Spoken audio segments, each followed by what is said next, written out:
کہ یہ مشاعرہ جیسے میں نے پہلے عرض کیا تھا کوئی ایسا عام مشاعرہ نہیں ہے جس میں شعراء آئیں اور کلام سنائیں اور داد پائیں یا نہ پائیں اور چلے جائیں.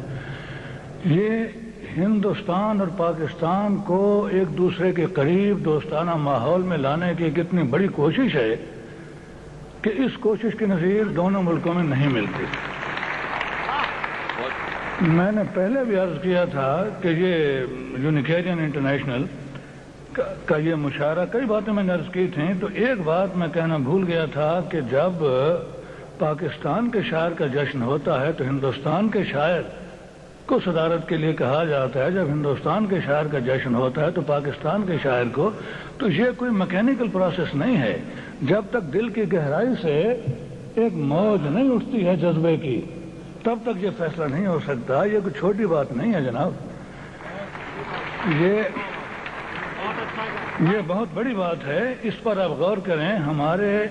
میں یہ نہیں کہتا کہ ہندوستان پاکستان کے تعلقات خراب ہیں، خدا نہ کرے کبھی خراب ہوں، لیکن اتار چڑھاؤ ہے نا. تو اس اتار چڑھاؤ کے وقت اس قسم کا فیصلہ کرنا بڑے دل گردے کا کام ہے. اور ہم تو شعراء ہیں. یہ خمار بارہ بنکوی صاحب تشریف رکھتے ہیں، پرتو روہیلا صاحب ہیں، کتیل شفائی صاحب ہیں، ہمارے محبوب شاعر، محبوب دوست، جن کے جشن میں ہم حاضر ہوئے ہیں دل و جان سے، بڑی محبت سے. اور یہ ببالی یاسی ہیں، کس کس کا نام لیں، پیرزادہ قاسم ہیں. ہم تو شعراء ہیں، ہم تو جو سوچتے ہیں وہ لکھتے ہیں، لیکن ہمارے لکھنے کا کچھ اثر ہوتا ہے یا نہیں ہوتا. سنیل دت صاحب، آپ تو عملی دنیا میں بھی، فلم کی بھی بات میں نے، فلم تو دنیا جانتی ہے، میں فلم کی بات نہیں کر. وہ کتنے ہزار میل کا سفر آپ نے پیدل جنوبی ہند سے شمالی ہند تک کیا. کیوں کیا؟ کہ کچھ ہمارے ماحول میں بہتری پیدا ہو. میں نہیں سمجھتا 47 میں ملک آزاد ہوئے دو، تب میں لڑکا تھا، اب میرے بال سفید ہو گئے، ہم جہاں تھے وہیں ہیں، شاید کچھ پیچھے ہی گئے ہیں، آگے تو نہیں بڑھے.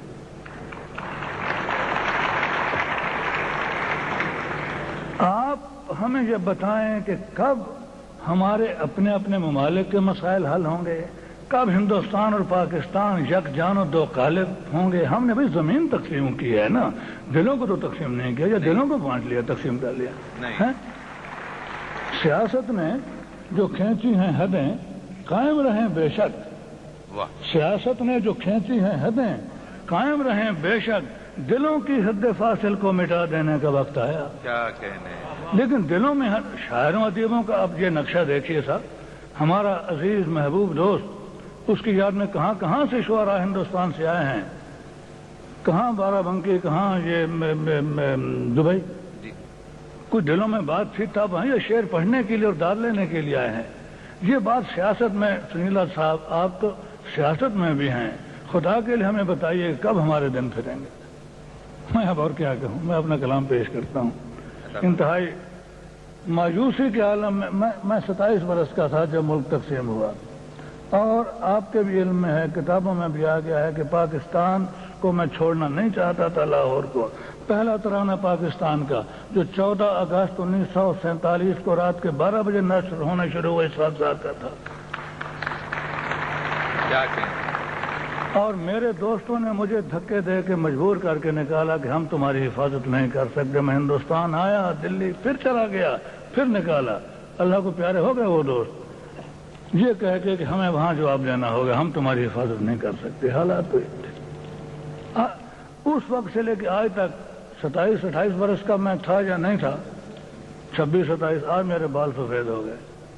میں تو دیکھتا ہوں، ٹھیک ہے کہ وہ سڑکوں پر قتل و غارت نہیں ہے، لیکن دوستی بھی نہیں جو ہندوستان اور پاکستان. بھائی دو بھائی ایک گھر میں نہیں رہ سکتے، مکان تقسیم ہو گیا تو پھر کم سے کم اس کے بعد تو صلح و صفائی سے رہنا چاہیے. کہ یہ کب یہ ختم ہوگی. سنیل صاحب معاف کیجیے گا، میں آپ کو پریشان کر رہا ہوں، اس لیے کہ آپ کا اس طبقے میں بھی جو نواز شریف صاحب کا یا ہمارے وزیر اعظم کا ہے، وہاں میں آپ بات کر سکتے ہیں.